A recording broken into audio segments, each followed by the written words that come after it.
au début, ils l'ont dragué. Ils voulaient absolument sortir Bachar de main de l'Iranien et des Russes pour transformer la Syrie en un pays où on passe des grandes soirées dans les restaurants, dans les boîtes de nuit, tout ça. Mais il ne faut surtout pas parler de guerre. Il faut surtout liquider le service militaire. Il ne faut surtout pas effacer tout ce qui est désagréable dans le programme scolaire. Par exemple, moi, quand j'étais jeune, on allait à l'école avec un uniforme kaki. Dans les négociations avec l'État syrien, entre les États-Unis et la Syrie, on oblige de ne plus mettre dans les livres d'histoire de l'école des termes antisionistes. Même dans le Coran, il faut supprimer tous les versets qui demandent aux gens d'être anti-Occident ou anti-sionistes et tout ça. Il faut arrêter de faire des cours de l'éducation patriotique. Donc, il faut transformer les gens dans le monde arabo-musulman.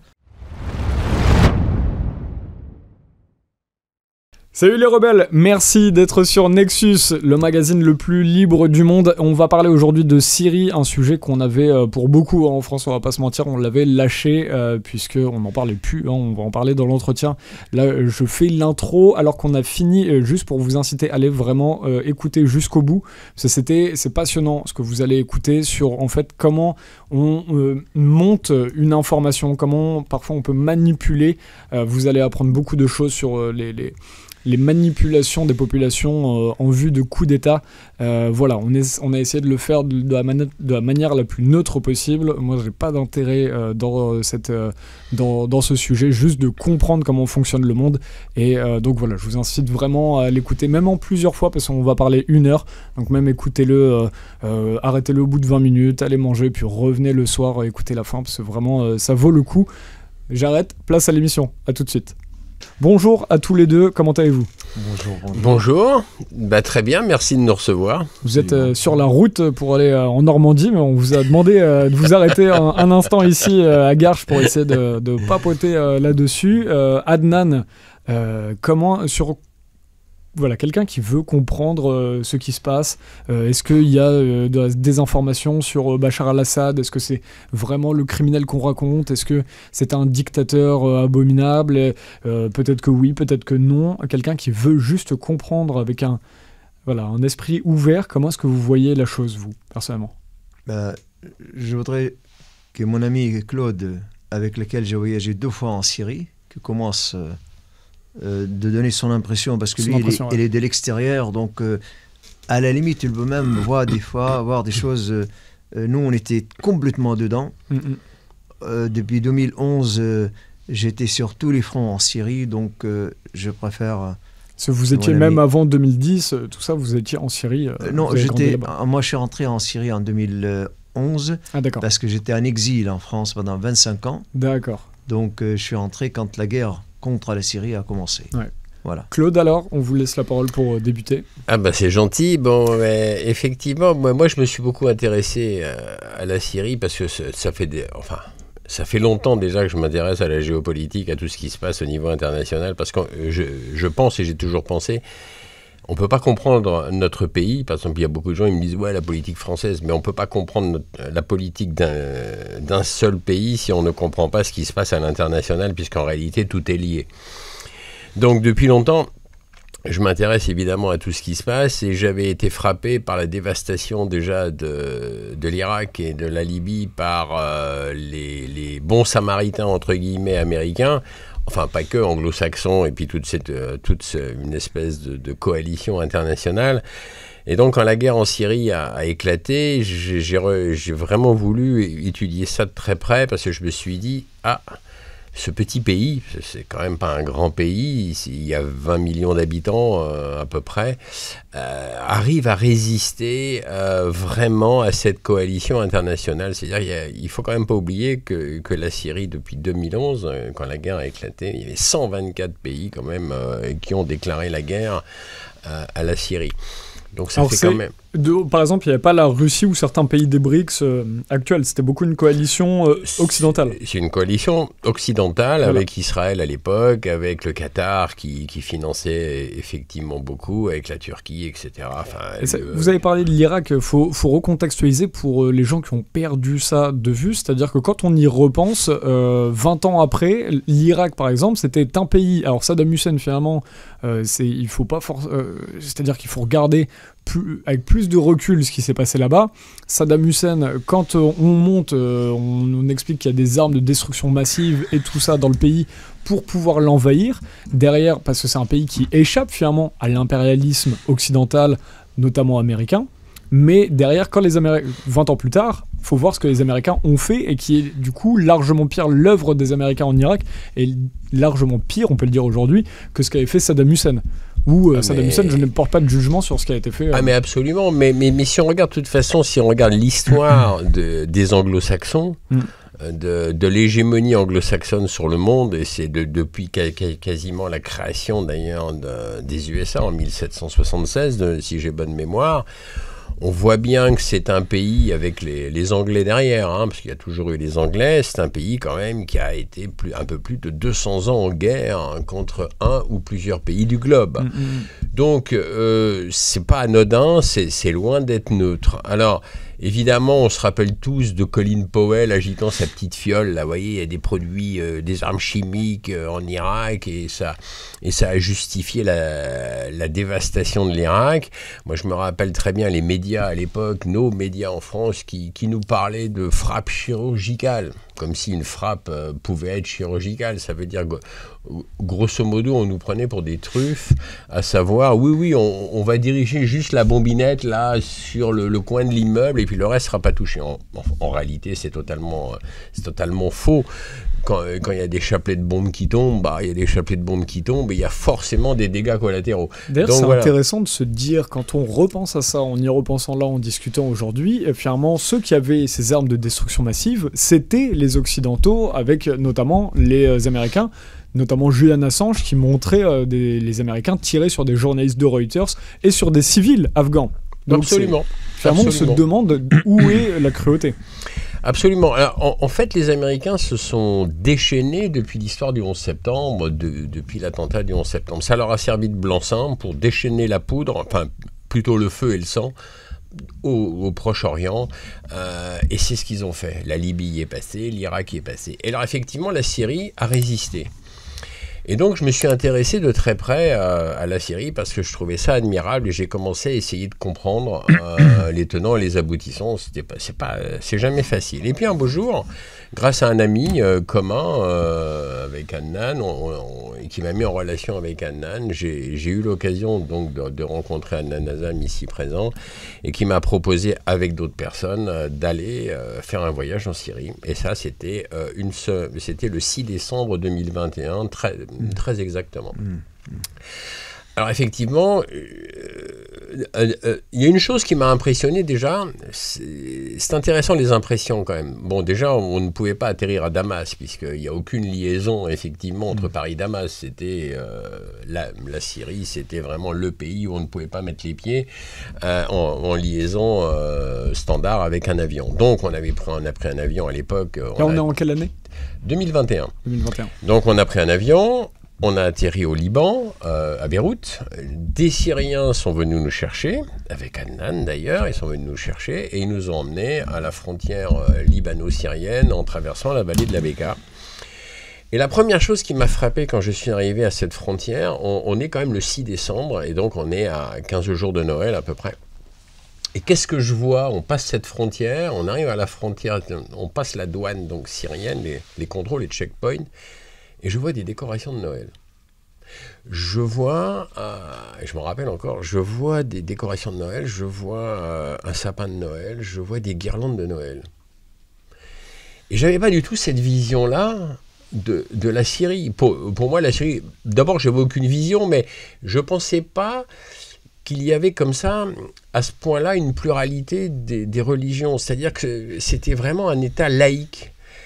Et tout d'un coup, je me retrouve face à face avec des guirlandes de Noël. Et puis, ce pays qui était en guerre depuis 10 ans déjà, puisque là, je parle, on est en 2021, et je vois un pays propre, je vois un réseau routier entretenu, incroyable. Moi, je m'attendais à avoir un réseau routier totalement défoncé, pas du tout, un réseau routier totalement entretenu. Et nous sommes arrivés à Damas. Alors, il y avait peut-être 10, 15 checkpoints. Normal, hein, je veux dire, c'est un pays en guerre. Tout à fait. Il fallait quand même des contrôles, etc. Et là, on arrive à Damas, on arrive dans l'hypercentre de Damas. Et là, c'est pareil, je vois des décorations de Noël, et je vois des illuminations, et je vois un hypercentre de Damas en ordre. Alors, ce qui m'a frappé aussi, c'est que tout le long de la route, à partir du moment où de la frontière syrienne donc jusqu'à Damas, malheureusement, que des ruines sur les bords des routes. Et là, j'ai pu voir de mes yeux les ravages de la guerre.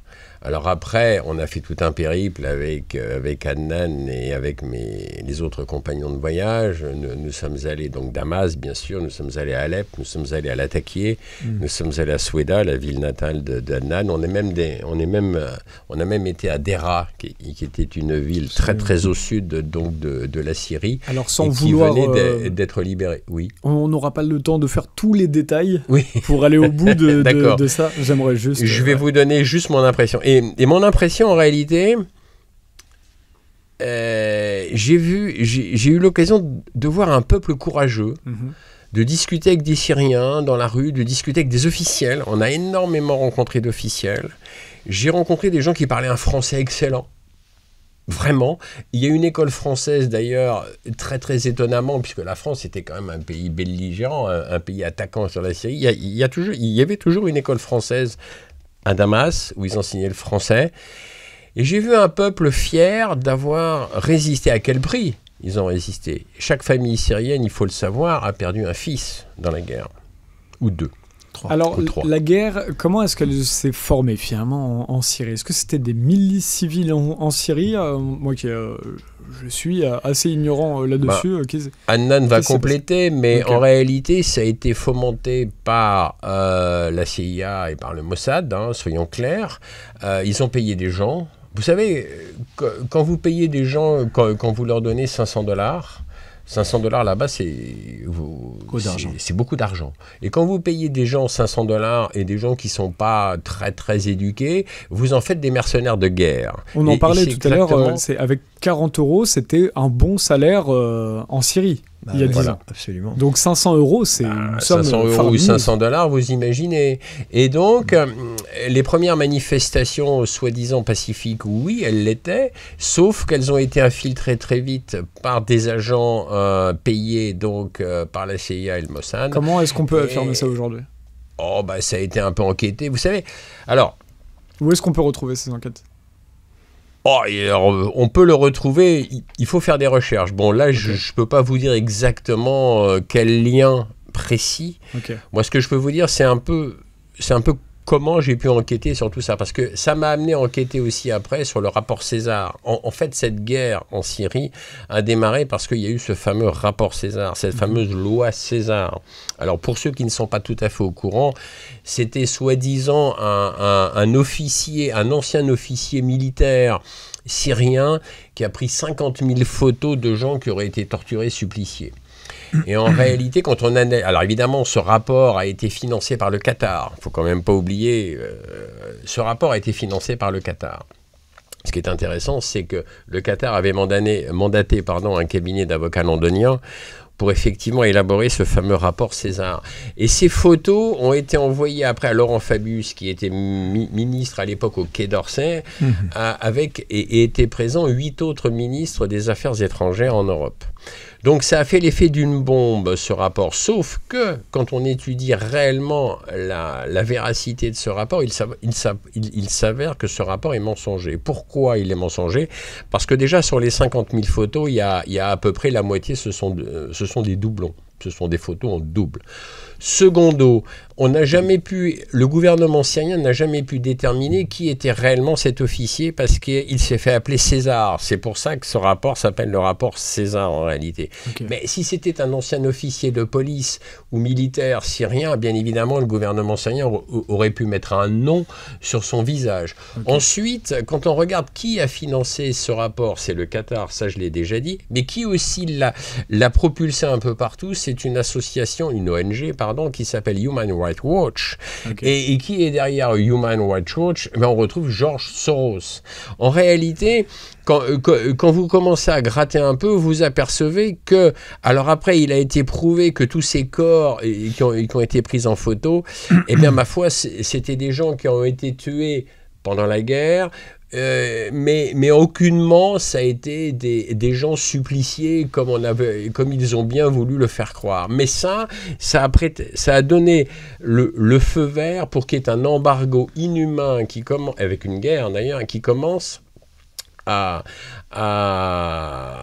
et qui a commencé à peser sur le peuple syrien. Et cet embargo inhumain, c'est ça qui a lassé le peuple syrien. Le grand problème, et je vais en terminer là-dessus, après je vais passer la parole à Nan, mais quand je suis arrivé là-bas, moi ce qui m'a frappé, c'est les conditions de vie du peuple syrien. Et les conditions de vie du peuple syrien, si vous voulez, un embargo, il faut savoir ce que c'est. C'est pas de médicaments, pas de produits de première nécessité, pas de matières premières, pas de possibilité de reconstruction du pays parce que l'embargo a été décidé par les Américains. Et alors on va me dire, mais pourquoi des entreprises russo-chinoises n'ont pas participé à la reconstruction de la Syrie?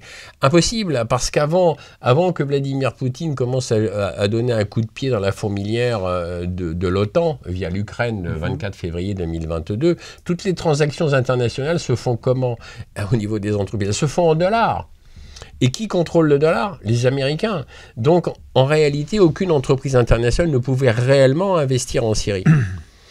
Donc, on a le problème d'un embargo. Alors, comment ça, ils ne pouvaient pas investir en Syrie? À partir du moment où toutes les transactions internationales se font en dollars, comment voulez-vous qu'une entreprise chinoise, à partir du moment où une entreprise chinoise aurait voulu investir en Syrie, il faut payer en dollars, puisque les transactions sont en dollars. Mais vous avez le shérif américain qui dit « Ah ben non, c'est hors de question ». Donc une entreprise chinoise ne pouvait pas reconstruire en Syrie. Mais la Syrie qui était dans une... Comment la Syrie s'est retrouvée dans ce système de commerce exclusivement en dollars? Eh bien parce que non mais il n'y a pas que la Syrie. Ce qu'il faut comprendre, c'est que le monde entier est sous l'hégémonie du dollar. Depuis toujours. En réalité, ce qu'il faut comprendre, c'est que là, la donne commence à changer puisqu'il commence à y avoir des transactions internationales en yuan, par exemple, la monnaie chinoise. Mais avant cela, et même encore aujourd'hui, la quasi-totalité des transactions internationales se font en dollars. Et qui contrôle le dollar? Les Américains. Donc l'impérialisme est déjà global aujourd'hui. Absolument. Absolument. Et moi, ce qui m'a frappé, si vous voulez, c'est que cet embargo criminel et inhumain a fait mourir le peuple syrien à petit feu. Des nourrissons sont morts, des enfants sont morts à cause de cet embargo pourri. Et ça m'a révolté. Et je l'ai longtemps dit à Adnan, d'ailleurs, je lui ai dit, moi, il y a un avant et un après la Syrie. C'est-à-dire, il y a un avant que j'arrive dans ce pays et il y a eu un après. Parce que ma vision...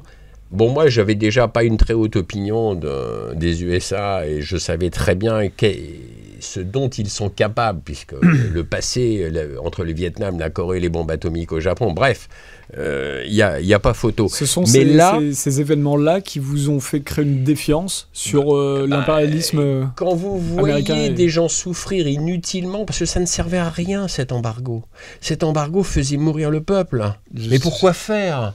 Vous voyez ce que je veux dire? Ça n'a pas fait plier le gouvernement syrien. Il faut bien rappeler, les embargos, l'embargo, c'est la nouvelle arme de l'impérialisme, mais qui va au-delà des États, qui va au-delà même de l'OTAN, qui touche les industries directement. Il faut rappeler par exemple qu'au Venezuela, ou à Cuba, qui sont deux autres pays dont le gouvernement essaye depuis 30 ans déjà, parce que là aujourd'hui il y a Maduro. Il y a un embargo sur le Venezuela. Exactement. Et cet embargo-là, alors il y avait deux types d'embargo, puisqu'il y avait directement l'embargo du gouvernement, mais il y avait aussi les industries pharmaceutiques par exemple, ou certaines industries agroalimentaires qui ne voulaient plus envoyer ou vendre des médicaments au Venezuela. Et à Cuba, c'est pareil. Et donc, en fait, on est dans une situation où on dit, mais regardez, c'est horrible, ce politicien attaque sa population ou parce qu'il y a des manifestations, mais parce que les entreprises privent de produits de première nécessité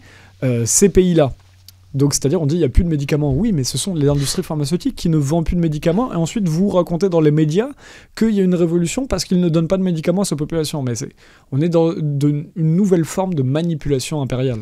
C'est ça. Et c'est exactement ce que j'ai pu constater de vision en Syrie. Incroyable. Et comme j'y suis allé 2 fois, puisque j'y suis allé l'année dernière aussi, toujours grâce à mon ami Adnan, j'ai pu constater, alors effectivement entre 2021 et 2023 malheureusement j'ai pu constater que l'embargo était encore plus c'était encore plus pénible. En plus il y avait eu le fameux tremblement de terre qui avait secoué le sud de la Turquie et le nord de la Syrie et qui avait touché Alep qui est quand même une ville qui était détruite à 75%. Et d'ailleurs on avait eu rendez-vous avec Adnan, avec le directeur de la chambre de commerce à Alep, et on avait vu une file de mamans avec des nourrissons dans les bras et qui attendaient pour avoir un ticket pour avoir du lait, quoi. Et là, et d'ailleurs, je vais me permettre de mentionner quelque chose quand même, c'est que l'aéroport d'Alep, qui aurait pu servir pour que les avions d'aide humanitaire atterrissent, Israël s'est fait l'a bombardé pour voilà. Régulièrement. Voilà. Israël a bombardé l'aéroport d'Alep, absolument, ouais, absolument, pour empêcher les avions humanitaires d'atterrir. Qu'est-ce que vous vouliez dire par ce geste, Adnan? Et Damas aussi, c'est-à-dire l'aéroport. Et de Damas aussi. Ouais, voilà. Adnan n'a pas parlé depuis 20 minutes. Une petite conclusion ou... Petite conclusion, je passe la parole à Adnan. Parce que lui va développer bien évidemment bien plus. Moi, je voulais vraiment donner mon impression, moi, en tant que personne qui y est allé. Bien sûr, absolument. De ma vision occidentale, en réalité, parce que je suis vraiment... Et je suis très content d'y être allé 2 fois. Ouais. Et je remercierai jamais assez Adnan parce que ça donne vraiment le fait d'aller dans un pays, on peut effectivement, ça donne beaucoup plus de réalité sur ce qui s'y passe. Ouais. Et ça, c'est très important. Adnan, quel est votre regard sur la Syrie, sur Bachar al-Assad, sur l'embargo? Oui, mais ça n'excuse pas tout. Est-ce que voilà, comment est-ce qu'on doit penser? C'est un regard, moi, comment je vis cette tragédie, parce que pour moi, c'est une vraie tragédie. Aujourd'hui, c'est vrai que d'un seul coup, en France. Depuis dimanche dernier, on se rappelle qu'il y a un pays qui s'appelle la Syrie. On commence à parler sur toutes les télévisions, toutes les radios. Il n'y a pas un seul média aujourd'hui, 24 heures sur 24, d'un seul coup, parce qu'on a reçu l'ordre des États-Unis pour qu'on en parle de la Syrie. Or, pendant toutes les années où la Syrie était sous embargo, où le peuple syrien meurt à petit feu, on n'a pas dit un mot de la Syrie. On a parlé en 2011, quand la guerre a commencé. Je me rappelle, comme si c'était il y a 2 jours, devant mes yeux, en traversant l'avenue de Versailles, je voyais une énorme affiche de journal Libération avec la photo de Bachar al-Assad avec les mains pleines de sang. Et on a parlé pendant 2-3 ans comme ça, puis après, à partir de 2016, on a arrêté complètement de parler de la Syrie. Et pourtant, ce qui se passe aujourd'hui en Syrie va jouer forcément sur la vie des Européens. Parce que les États-Unis ont mis totalement à la main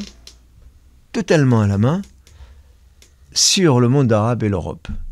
Elle l'a déjà mis en 1945, à la fin de la Deuxième Guerre mondiale, mais aujourd'hui, elle a réussi à chasser l'Iran et chasser la Russie.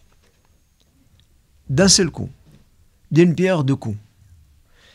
Pour comprendre ce qui se passe aujourd'hui, pour être un peu pédagogue, et les gens qui nous regardent essayent d'avoir quelques vraiment notions réelles et claires, sans rentrer dans la discours philosophique et des termes politiques un peu...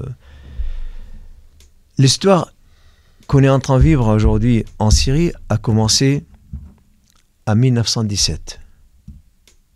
Voilà. En 1917, le Premier ministre Balfour a décidé, au nom de Sa Majesté la Reine de l'Angleterre, que la Palestine allait être un foyer national pour le peuple juif. Suite aux réunions qui s'est fait à Bâle en Suisse en 1882 ou 81. Donc c'était Theodor Herzl qui a fait cette réunion pour décider que les Juifs vont avoir un pays à eux, un foyer national. On appelait ça d'abord un foyer national. Et donc de 1881 jusqu'à 1917, la Grande-Bretagne a travaillé sur cette question. Pourquoi la Grande-Bretagne? Parce que la Grande-Bretagne était l'inventeur. Ils ont inventé le terme sionisme. Avant, il n'y avait pas le terme sionisme. C'était vraiment extrêmement invisible. Il y avait la question juive, ça c'est sûr, que depuis 2000 ans, depuis que les Romains ils l'ont chassé de la Palestine, quelques juifs, mais ils vivaient dans le monde arabe. Ce sont les vrais juifs arabes, ils vivaient en Égypte, au Maroc, en Syrie, au Liban, partout dans le monde arabe, comme les Arabes chrétiens, les Arabes musulmans. Mais le sionisme, c'est l'Angleterre qui a inventé le terme, parce que l'Empire britannique a besoin d'un représentant au Proche-Orient pour deux choses, pour assurer la route de l'Inde, qui était on l'appelait le perle de l'Empire britannique, l'Inde, parce que elle avait la main totalement là-dessus, avec toute la richesse du continent indien. Donc, ils avaient besoin d'assurer la route de l'Inde, et puis, comme eux, ils ont commencé à découvrir le pétrole et le gaz en terre d'Arabie, dans les péninsules arabiques, ils ont dit, on met la main là-dessus. Donc, ils ont cuisiné cette question jusqu'à 1917. En 1917, Balfour a dit, allez hop, la Palestine appartient à l'État sioniste, à l'État d'Israël, à l'État... Voilà. De 1917 jusqu'à 1948, le mouvement sioniste international, ils ont envoyé des milliers de Juifs sur place là-bas en Palestine pour acheter de terres et commencer à créer des fermes, une vie, quoi, une véritable présence israélite là-bas sur place. En 1948, tout était prêt. Ils ont fait la guerre avec des organisations qu'à l'époque, on appelait des organisations terroristes, Stern et Haganah. Ce sont des Juifs armés. Donc c'est eux qui ont commencé la guerre contre les Palestiniens, chassé les Palestiniens en dehors de la Palestine, et ils restaient quand même un petit peu jusqu'à aujourd'hui, mais la plupart ils sont partis soit en Jordanie, soit au Liban, soit en Syrie. Donc depuis 1948, et c'est ça que vraiment il faut mettre à cette date en tête tout le temps pour les gens qui s'intéressent à la question de la Syrie. Dans la charte de la constitution de l'État d'Israël, qu'est-ce qu'on a écrit? L'État d'Israël devrait, pour la sécurité et la durabilité de l'État d'Israël, il faut que ça soit entouré par des petits États minuscules, faibles, qui se bagarrent entre elles.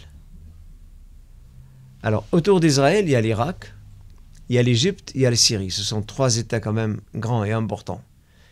Ce sont des trois États qui ont été à la racine de la civilisation mondiale depuis 7000 ans jusqu'à aujourd'hui. Babylone, Pharaon, les Phéniciens, tout ça. Et là, il y avait une volonté de créer justement un climat de guerre permanent entre ces pays. Mais ce n'est pas un climat, c'est un programme. Attention à ne pas taper sur la table pour le temps. C'est un programme. Et il faut qu'il y a tout le temps, autour d'Israël, des guerres entre ethnies, entre les sunnites et les chiites, entre les chrétiens et les musulmans, entre les druzes et les sunnites.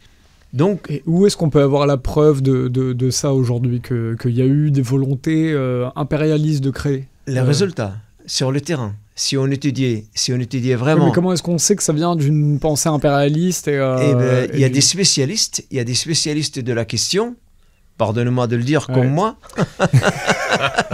Je suis absolument un spécialiste parce que, en fait, depuis que je suis né en 1957, je suis né dans une famille politique et à l'âge de 11 ans, j'ai écrit dans mon cahier que je dois devenir président de la Syrie pour reconstruire la Syrie, pour libérer la Syrie de restants de la colonialisme ottoman et français et sioniste. Donc vous rêviez de remplacer Bachar al-Assad?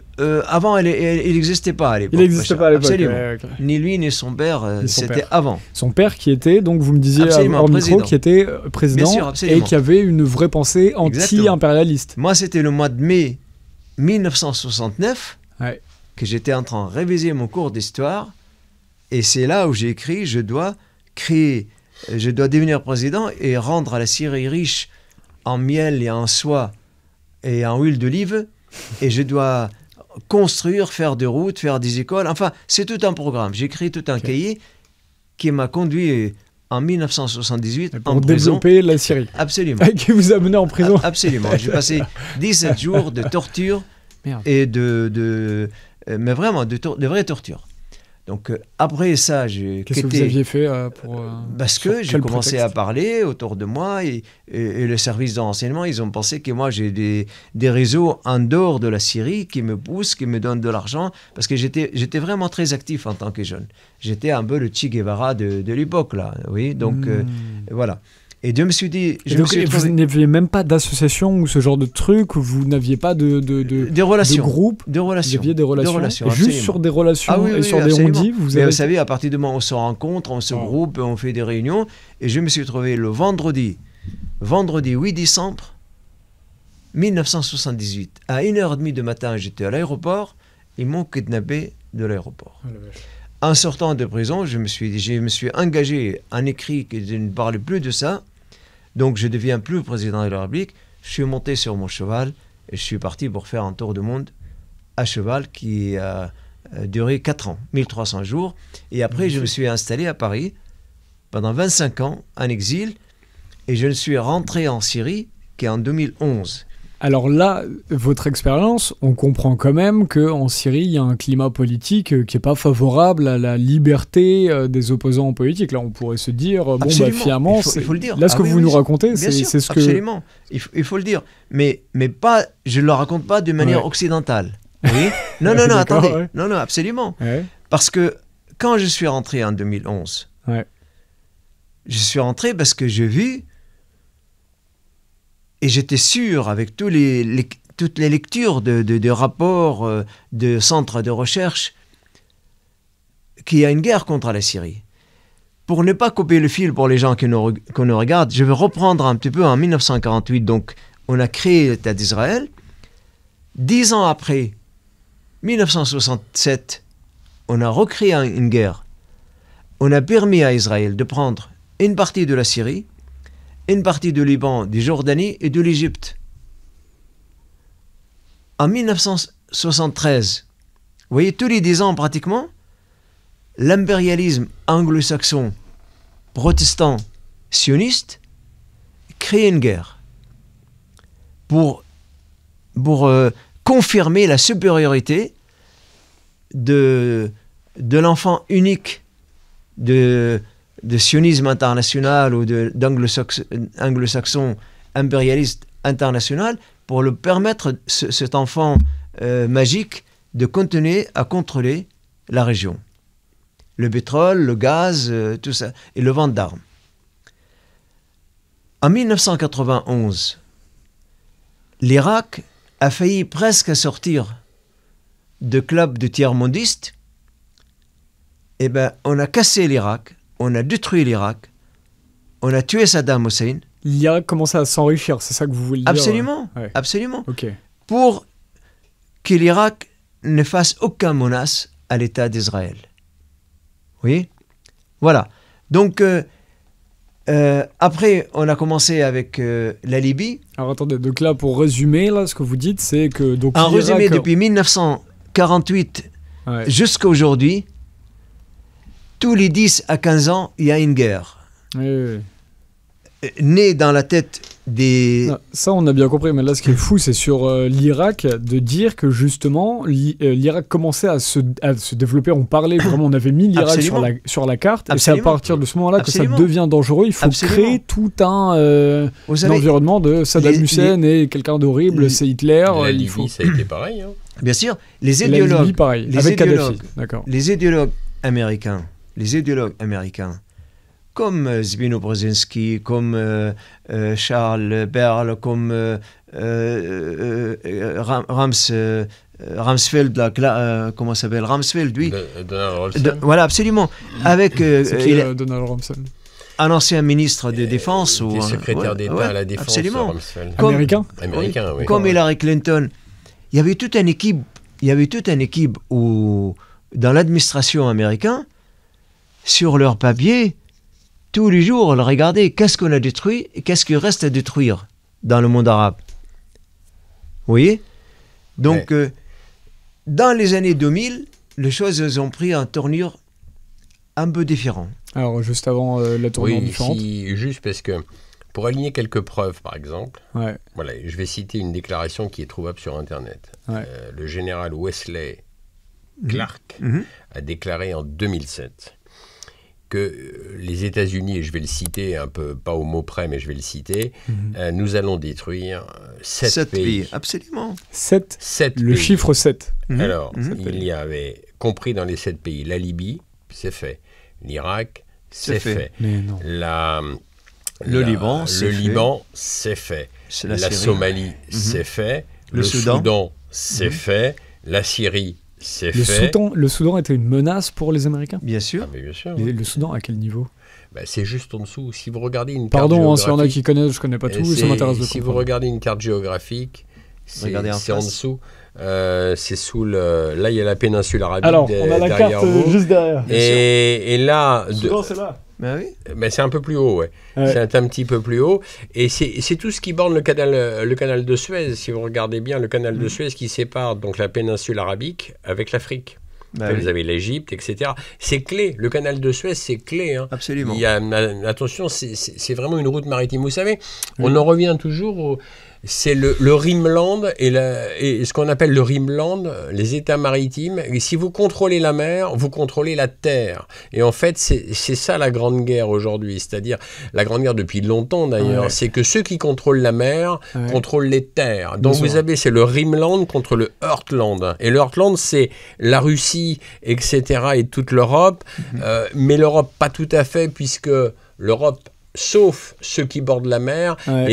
et le Rimland, c'est tous les États qui ont une voie ouverte sur les espaces maritimes. Et le canal de Suez, d'un point de vue stratégique et maritime, c'est effectivement un point clé, puisque ça vous donne l'accès de la Méditerranée à l'océan Indien. D'accord. Vous voyez l'idée? Ouais. Donc, Mais le Soudan, qu'est-ce que mais le Soudan, l'OTAN a fait sur, ça borde le canal de Suez, si vous ouais. regardez bien Ah oui, d'un d'accord, point de vue d'accord. géographique. Mais qu'est-ce qu'ils ont bien fait pour l'affaiblir, le Soudan? sûr. Bah, ils ont fait... Ce sont- Créer on en une parle guerre jamais, civile entre deux fractions. Ils ont C'est créé pareil. des guerres Absolument. civiles, oui, bien Et sûr. ça dure jusqu'à aujourd'hui en plus.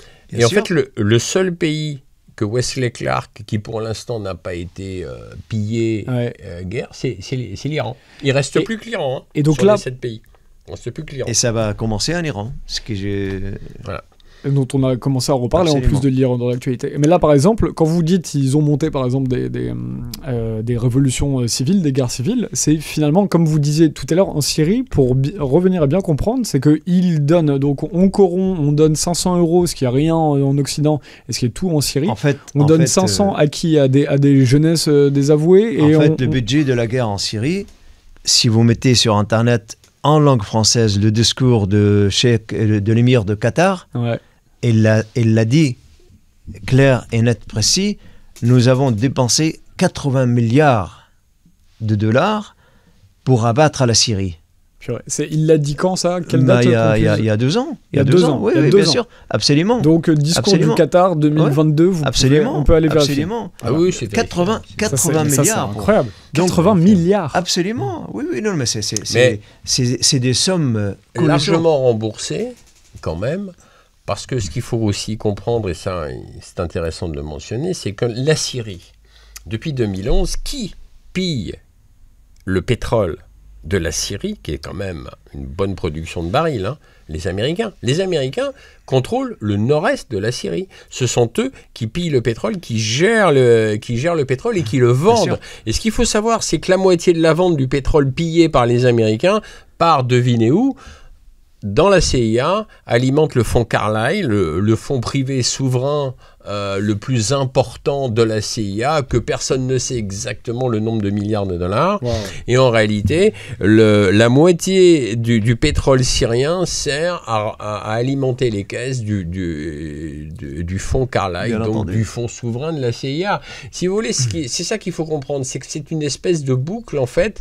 C'est un peu un agrégat, et on en revient toujours à ce contrôle des services secrets Justement. et à ce pillage économique et industriel. Alors là, ce qui est intéressant... Je repasse la parole à Anne. Non, non, Oui, mais alors c'est- attends, parce c'est- que j'aimerais bien comprendre les choses, parce que même pour moi qui regarde la géopolitique, c'est intéressant de voir ça comme ça. C'est-à-dire que là, on comprend, vous êtes en train d'expliquer à quel point même des pays, n'importe lesquels, qui aimeraient se développer en dehors des ficelles de l'Occident, en dehors des ficelles de l'Amérique et de l'OTAN, finalement, là, vous êtes en train de trouver un schéma, un mode d'emploi pour détruire ces pays-là, pour les sortir du contrôle de l'OTAN. C'est ça que vous nous mais expliquez. pas de l'Occident, parce qu'attention, C'est-à-dire quand on sort Les États-Unis. des États-Unis C'est les et États-Unis. de l'empire anglo-saxon sioniste, regardez par exemple la France.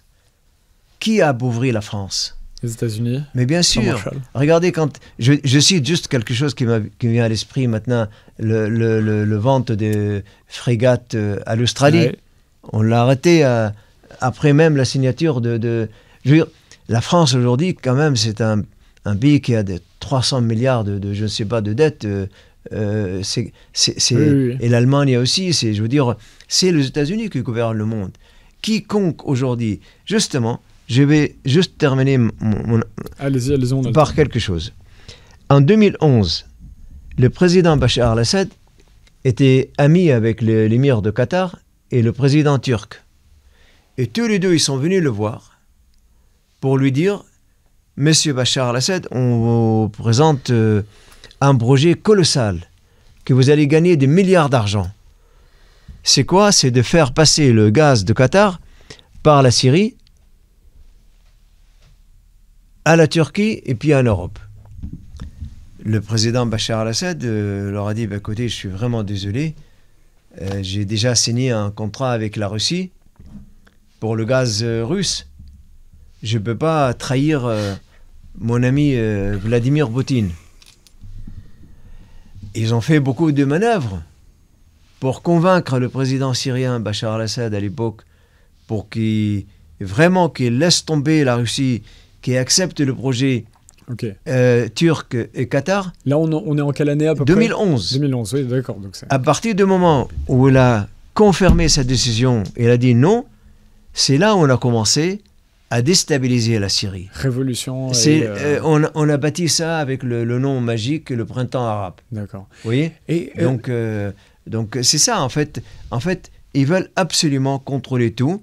Et à partir du moment où la Syrie a dit non, eh ben, on a cassé la Syrie. donc, le printemps arabe, justement, c'était quelque chose qui montait, donc pour les plus jeunes qui découvrent, ou pour ceux qui ont oublié, Monté c'est- de tout pièces le- par les États-Unis. le printemps arabe, c'était tout d'un coup plein Absolument. de manifestations qui émergent en Égypte, en C'est Tunisie, et là, on nous faisait croire que c'était... Même en Arménie, même en Azerbaïdjan. Et on nous fait croire que Vous avez c'était... la même chose en Géorgie aujourd'hui. Bien Il faut sûr, pas en croire que Géorgie. toutes les Bien manifestations sûr. qui se passent en Géorgie Bien aujourd'hui, sûr. c'est exactement la même chose. C'est Bien fomenté par les USA. Et il y a George Soros derrière avec son Open Society. Hein. C'est exactement la même chose. Vous savez, l'Euromaidan, là, le fameux coup d'État en Ukraine, ça a été payé et financé par qui? Ça a été financé et payé par les Américains. Mais quelle est la différence? Comment est-ce que tu peux savoir effectivement que ce qui se passe en Arménie, en Géorgie, c'est financé par la CIA? Par exemple, en France, on a eu les Gilets jaunes, ça, on n'a jamais dit que c'était payé par l'Allemagne ou je sais pas qui. Oui, tu vois ce que je veux dire? Oui, non, mais là, on parle pas de la même chose. C'est-à-dire que les Gilets jaunes, déjà, ça a été réprimé. C'est des révolutions. Oui, mais ça a été réprimé dans le sang. Et les Gilets jaunes, au bout d'un moment, ça s'est éteint parce que de toute façon, il n'y avait pas de leader. Et il y a quand même eu, je le rappelle, 13 morts. En Syrie, ça s'est jamais arrêté parce que ça a toujours été financé. Ça s'est jamais arrêté. Pour avoir discuté avec un soldat là-bas, lors d'un de mes voyages, à un moment donné, on a discuté avec un soldat là-bas. Il nous disait le plus dur quand il y avait les combats entre immeubles, parce que le combat là-bas, à Alep par exemple, c'était une rue avec les terroristes d'un côté, l'armée gouvernementale de Bachar el-Assad. Donc il y avait la milice révolutionnaire, entre guillemets. Oui, les terroristes plutôt. Ils sont venus, pas seulement des Syriens, ils sont venus de plusieurs pays du monde. D'accord. Ah oui, ok. Oui, bien sûr. Donc il y avait des Irakiens, des Afghans. Des Afghans, des Tchétchènes. Et donc ils se tiraient sur l'armée de Bachar el-Assad du gouvernement. Mais mais qu'on comprenne bien les belligérants. On voyait bien les impacts de balles d'ailleurs sur les immeubles, on les voyait bien à Alep. Mais ce soldat syrien nous racontait que le plus dur, c'était qu'ils avaient affaire à des fous furieux en face. Mais quand on parle de fous furieux, c'est-à-dire de gens qui étaient avec des gilets pare-balles en face, des ceintures d'explosifs, drogués, camés, j'allais dire, jusqu'à l'os, et ils avançaient pour se faire exploser au sein de l'armée régulière gouvernementale. Oui, donc là, c'est bien du terrorisme. C'est-à-dire que là, le soldat syrien nous racontait, parce qu'on lui avait, je ne sais plus qui lui avait posé la question, il nous disait, mais c'était ça le plus pénible, c'est que si on ne visait pas la tête du gars, avec son gilet pare-balles, il avançait. Il avançait. Non. Donc le gars, oui, il allait se faire exploser au milieu de l'armée gouvernementale. Ça, c'est un soldat gouvernemental qui vous... C'est un témoignage. C'est passé la même chose en Irak. C'est passé la même chose en Libye, bien sûr. Partout. Donc, c'est la dure réalité de ces guerres. Vous savez, une guerre, c'est sale. Hein. Beaucoup de gens nous disent, oui, la guerre, c'est propre. Mais non, une guerre, c'est sale. Et c'est de plus en plus sale, malheureusement. Et ça se passe aujourd'hui la même chose en Ukraine, parce que si vous regardez... qui fait la guerre en Ukraine, il y a bien sûr des Ukrainiens, mais il y a aussi des Arabes, des Syriens, des Tchétchènes, des Afghans, des Africains, des Israéliens, il y a tout un... Un petit instant qu'on parle du... Oui, tout à fait, oui, c'est un agrégat. Qu'on prenne un petit moment pour parler du peuple, parce que dans tout ce bullshit politique, géopolitique, de guerre, c'est la population, ce sont les peuples qui prennent tout le temps. Le peuple là-dedans, on a vu beaucoup de réfugiés syriens depuis la guerre. En France, on a été au centre de ça, on en a beaucoup parlé, notamment par l'immigration, etc.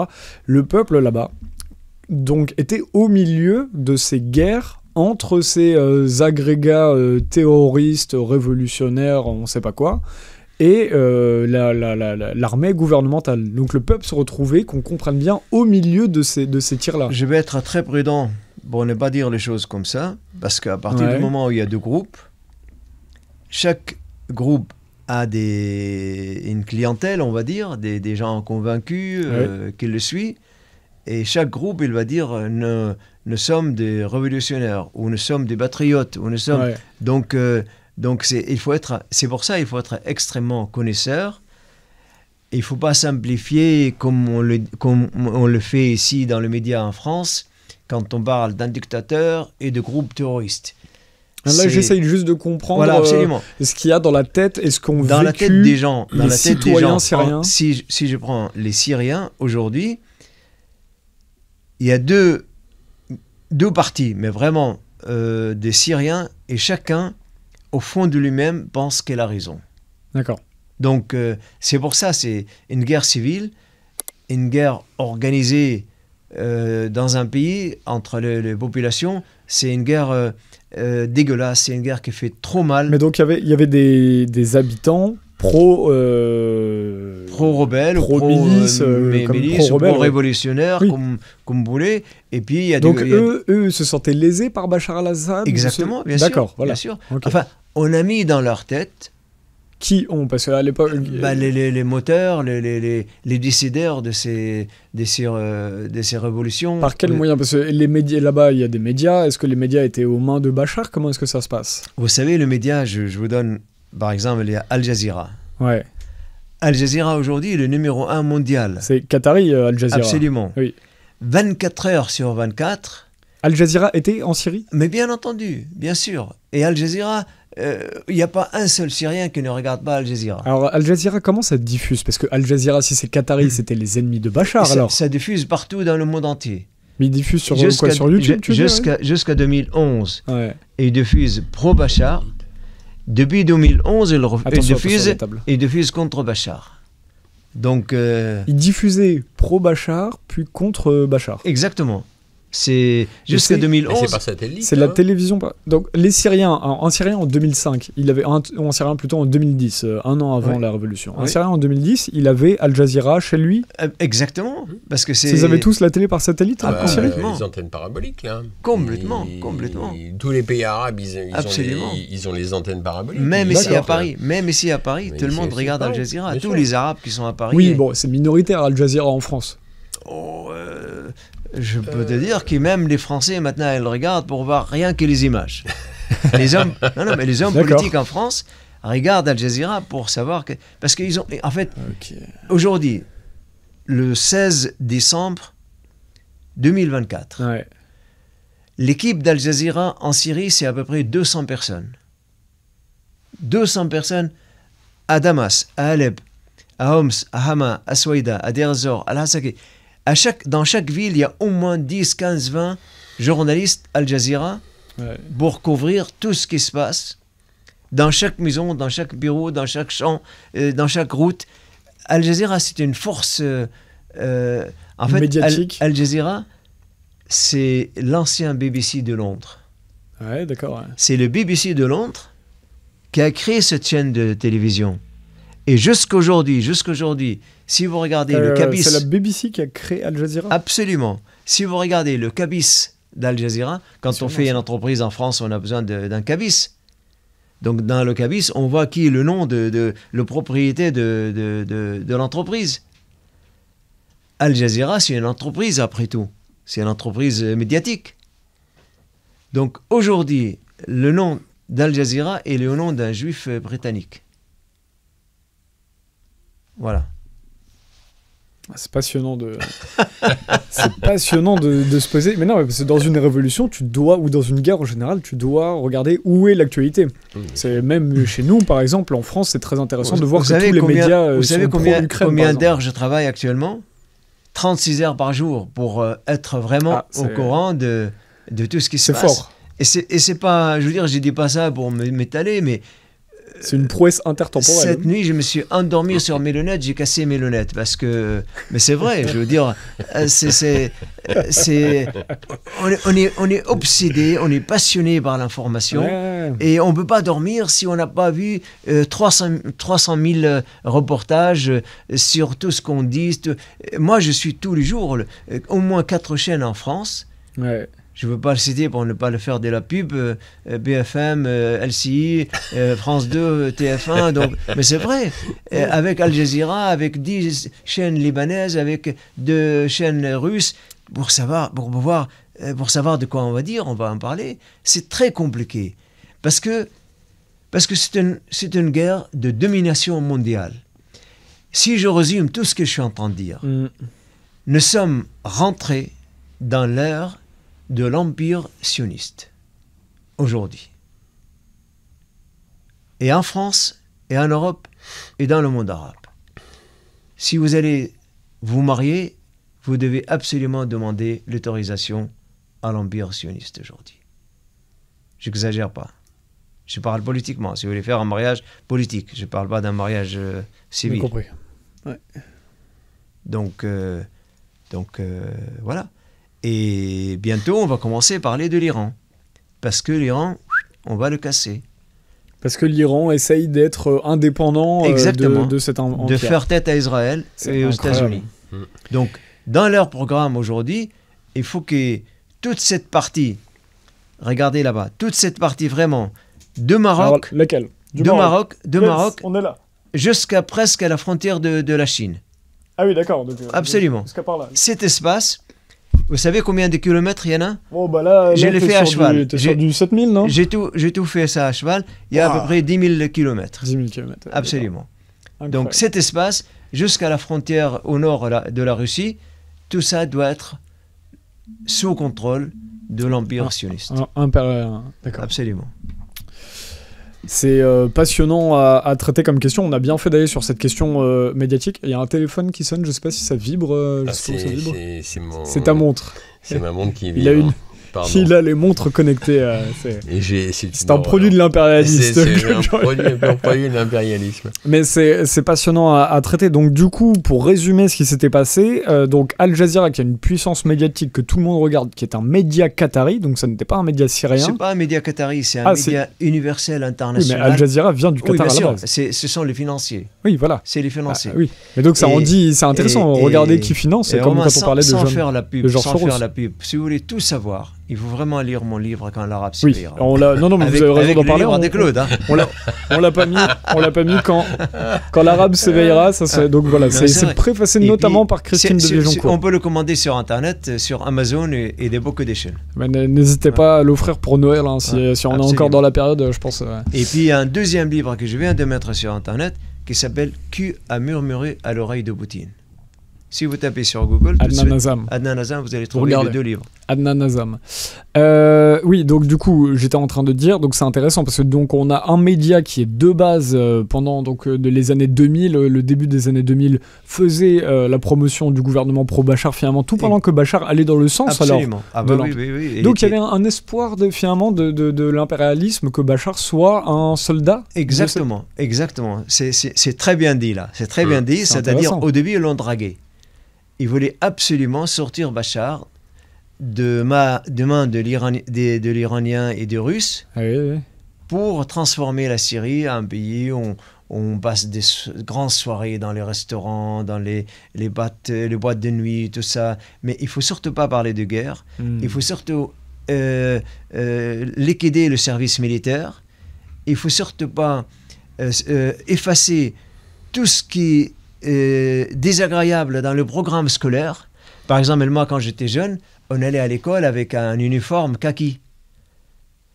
Dans les négociations avec l'État syrien, entre les États-Unis et la Syrie, on oblige de ne plus mettre dans les livres d'histoire de l'école des termes antisionistes. Même dans le Coran, il faut supprimer tous les versets qui demande aux gens d'être anti-Occident ou anti-sionistes et tout ça. Il faut arrêter de faire des cours de l'éducation patriotique. Donc, il faut transformer les gens dans le monde arabo-musulman Voilà, donc... C'est passionnant. Et c'est passionnant, du coup, quand vous me parlez, je repense à l'actualité que j'ai vue sans avoir travaillé spécifiquement sur la Syrie, mais tout ce qu'on voyait en France, quand on en parlait donc depuis 2011, c'était... On n'évoquait jamais la possibilité de corruption de ces milices rebelles en Syrie, et qui du coup est un point clé, et ni même de parler du traitement de l'information qui peut pousser la population d'un camp comme de l'autre. C'est extrêmement intéressant. Moi aujourd'hui, je dis rien contre les milices, hein. Faites attention parce que je veux pas me trouver zigouillé. Donc moi aujourd'hui, je constate, j'explique qu'est-ce qui se passe. C'est ça. Je dis qu'il y a des bagarres entre deux parties, parce que... Non, mais on comprend bien. Voilà, je suis réfugié aujourd'hui dans mon appartement parisien, et j'écris peut-être un jour l'histoire, voilà. C'est très intéressant de comprendre finalement les modes d'emploi anti-rebelles, anti-impérialistes finalement. C'est très intéressant. Claude, est-ce qu'il y a un point à rajouter là-dessus? On en est quasiment à 1h10. Peut-être vite fait, si on regarde en toute analyse, si on fait une analyse un peu de qu'est-ce qui va se passer maintenant, on peut faire une espèce de prospective. Et en réalité, je pense que en toute analyse, ce qui risque de se passer, c'est que le fameux pipeline que le Qatar voulait faire au début et qui a été le début de la guerre donc contre la Syrie, ils vont le faire. Donc ça va traverser maintenant la Syrie. C'est déjà commencé. C'est déjà commencé. Ouais. Ce qui veut dire que en fait, cet oléoduc va alimenter donc la Turquie, etc. en pétrole-gaz, ce qui veut dire que les Européens vont pouvoir de nouveau avoir du gaz et du pétrole sans passer par la Russie. Exactement. Voilà. Ce qui veut dire que Vladimir Poutine, lui, il va quand même avoir le nord de l'Ukraine, parce que l'Ukraine, il va y avoir la fin de partie. Très certainement, ça va se jouer quand Donald Trump va arriver au pouvoir. Donc, il va y avoir la fin de la partie en Ukraine. Donc, Vladimir Poutine va récupérer le Donbass en échange. Va peut-être essayer de garder, ça c'est moins sûr, les 2 bases en Syrie, qui sont les 2 ports sur la Méditerranée, Tartous et Latakia. Ça reste un peu en point d'interrogation. C'est encerclé, mais ça serait quand même un point de regard toujours sur la Méditerranée. On en revient toujours au contrôle maritime. Et quant à Israël, Israël a déjà annexé définitivement le plateau du Golan. Donc, ils sont à peu près à 20 km de Damas. Donc, ils vont garder bien évidemment toutes ces terres du sud syrien. Les États-Unis vont continuer à piller le pétrole allègrement dans le nord-est de la Syrie. Et la Turquie, président Erdogan va avoir son État kurde, parce que ça fait longtemps qu'il voulait que les Kurdes aient un État. Et non pas à l'intérieur des frontières de la Turquie, mais bien évidemment au nord de la Syrie, puisque c'était déjà plus ou moins fait avec Idlib, etc. Donc il va y avoir le nord de la Syrie va être un État kurde. Le nord-est de la Syrie, ça sera toujours contrôlé par les Américains qui vont continuer à exploiter le pétrole. Sud, Israël. Il restera le centre, Damas, qui va être plus ou moins sous contrôle des Américains toujours, bien etc. Sûr. Et on rappelle quand vous parlez d'Erdogan et de la Turquie, là justement il y a un point qu'on n'a pas évoqué, mais on ne peut pas parler de tout en 1 heure, mais c'est les milices qui avaient démonté des usines et de l'industrie en Syrie. Ça m'a fasciné quand j'ai appris ça, pour la mettre en Turquie, pour la remonter, les mêmes. Donc ils sont allés désinstaller des usines syriennes, les mettre en Turquie. Ça a fait de l'économie turque et ça a encore en plus appauvri Bachar al-Assad. Et c'est vrai que et pour conclure, je pense qu'effectivement, pour rejoindre ce que disait Adnan tout à l'heure, les grands perdants, c'est nous, c'est l'Europe, parce que c'est pas parce qu'on va être alimenté en gaz et en pétrole via le Qatar et via la péninsule arabique que tous nos problèmes vont être résolus. Pas du tout, puisqu'on va continuer à être sous l'hégémonie américaine, parce qu'en réalité, c'est notre problème à nous, en France et en Europe occidentale, c'est quoi ? C'est que nous sommes totalement les vassaux, je parle des pays de l'UE, là, des Américains. Et que plus nous sommes les vassaux des Américains, force est de constater que plus nous sommes les vassaux des Américains, et plus notre industrie, notre économie, notre culture, tout s'écroule. Petit à petit. Et petit à petit. Et ça, il n'y a pas photo. Je veux dire, qu'est-ce qu'on a comme industrie aujourd'hui ? On n'a quasiment plus rien. Alstom a été bradé par M. Emmanuel Macron. Ça continue. Toute la France est dépecée et vendue à l'encan. Et en réalité, on va être les grands perdants. Alors maintenant, qu'est-ce qui va se passer un peu plus tard dans l'affrontement, je dirais, du monde unipolaire, anglo-saxon, UE, Australie, Nouvelle-Zélande, Japon, contre le monde unipolaire BRICS. Et on va conclure là-dessus. Russie, Chine, Iran, si l'Iran arrive à résister, Inde, etc. Ça, c'est le grand point d'interrogation. Mais en tout cas, ce qui vient de se passer en Syrie est effectivement une très mauvaise nouvelle pour le monde arabe, pour tout le Proche-Orient et pour l'Europe. Pour les pays libres aussi, pour les pays qui veulent être vivre en dehors de l'hégémonie américaine. Alors on a l'impression aujourd'hui avec les BRICS peut-être que ça peut faire bouger les codes au niveau de l'Empire. Moi je ne crois pas.